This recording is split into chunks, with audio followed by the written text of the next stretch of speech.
Olá, pessoal. Sejam bem-vindos à terceira aula de matemática, em que a gente vai estar falando um pouquinho aqui sobre as medidas de tendência central.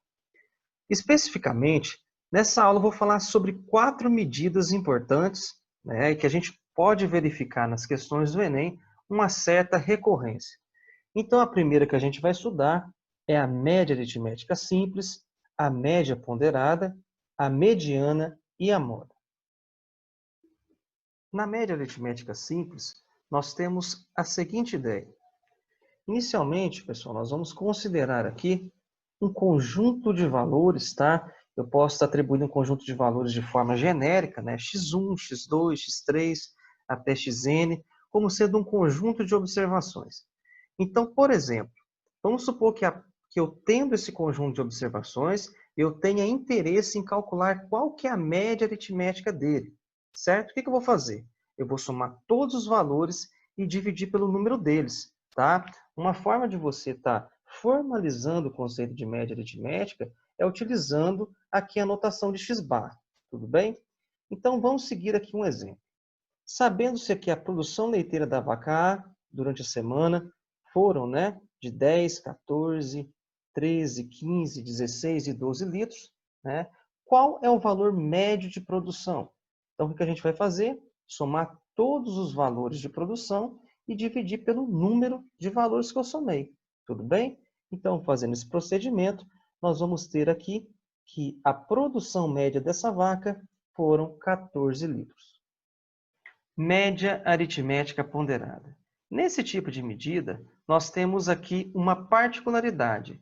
Cada um dos valores da sua amostra, ele possui um peso diferente, o que impossibilita a utilização da média aritmética simples.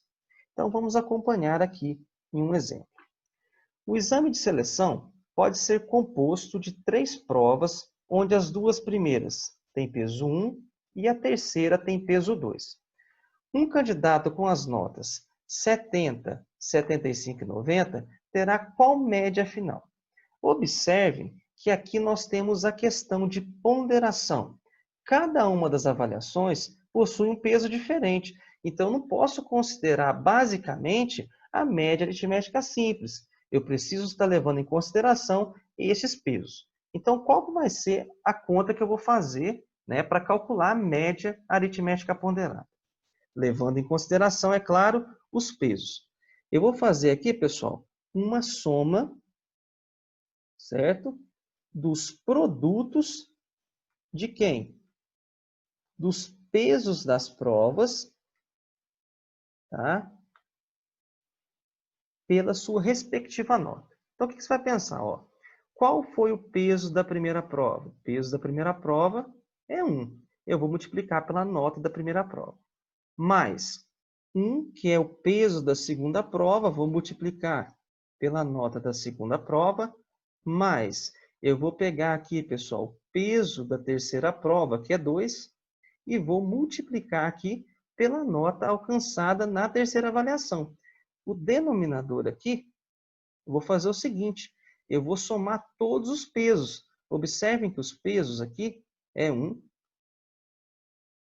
na segunda prova, e 2 na terceira, certo? Se você fizer a somatória aqui desses valores, 1 mais 1, 2, 2 mais 2, 4. A gente vai encontrar aqui esse 4 correspondente ao denominador.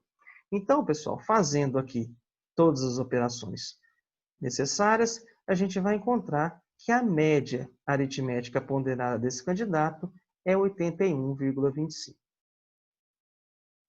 Mediana. Primeiramente, para o cálculo da mediana, nós devemos aqui fazer a ordenação dos dados. Tudo bem? Depois que a gente ordenar os dados, a gente tem 2 questões a serem consideradas.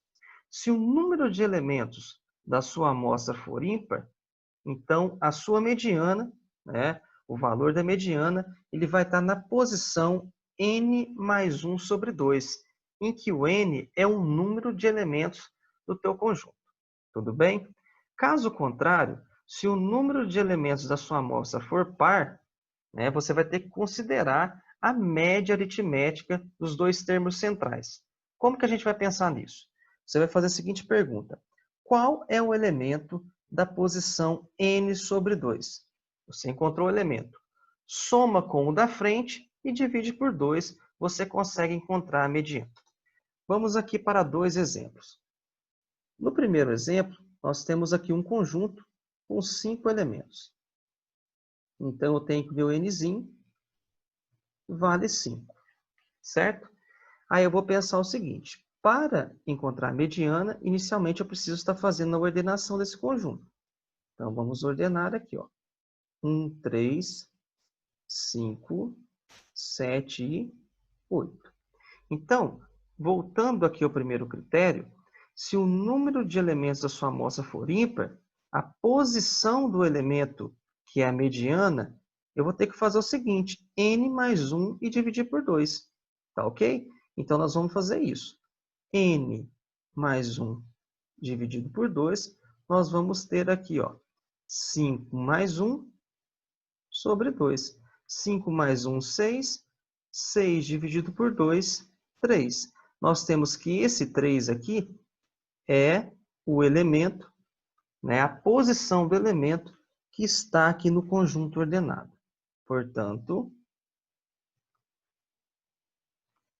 nós temos que a mediana, posso colocar aqui, a mediana desse conjunto A é igual a 5.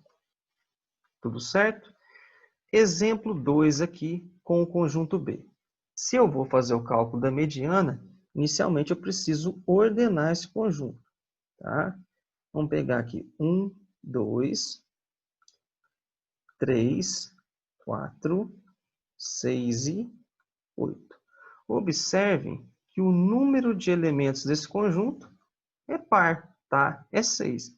Então, vamos voltar aqui ao segundo critério. Se o número de elementos da sua amostra for par, então a gente deve fazer aqui a média aritmética dos dois termos centrais. Aí você vai fazer a seguinte pergunta. Qual é o elemento que está na posição n sobre 2? Beleza, guarda esse elemento. Soma com o da frente e divide por 2. E é isso que a gente vai fazer. Ó.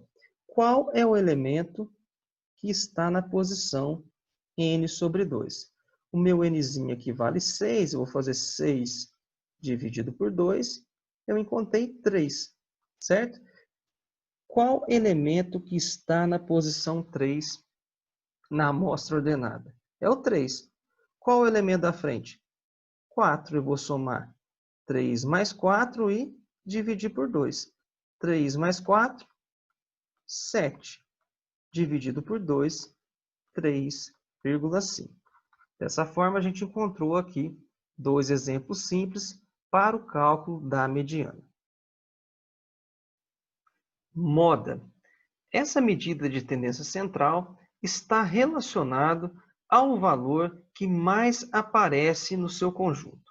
Então, teoricamente, nós temos aqui que um conjunto ele pode ser unimodal, ou seja, possuir uma moda, bimodal, possuir duas, e a partir de duas modas, né, mais de dois valores que repetem no seu conjunto, a gente pode estar classificando esse conjunto como sendo multimodal. Uma observação que eu vou fazer para vocês é que um conjunto ele pode ser amodal, ele pode não possuir nenhum valor que se repete, tá ok? Então vamos considerar aqui no exemplo A, é um conjunto com esses valores. Observe que, diferentemente da mediana, eu não preciso pensar na questão de ordenação. Eu só preciso verificar qual elemento que repete. Tá? Observem aqui que a moda desse conjunto A é o elemento 1. Tudo bem? Então, você vem aqui, coloca que a moda do seu conjunto é igual a 1. Nós poderíamos ter aqui, por exemplo, um conjunto aqui, 1, 2, 1, 2, 3, 4 e 5. Observem que nós temos aqui a representação de um conjunto que ele é dito bimodal. Ele possui dois valores que repetem. Tudo bem? Né? Pessoal, então eu espero que vocês tenham entendido essa questão das medidas de tendência central, ok? E até a nossa próxima aula.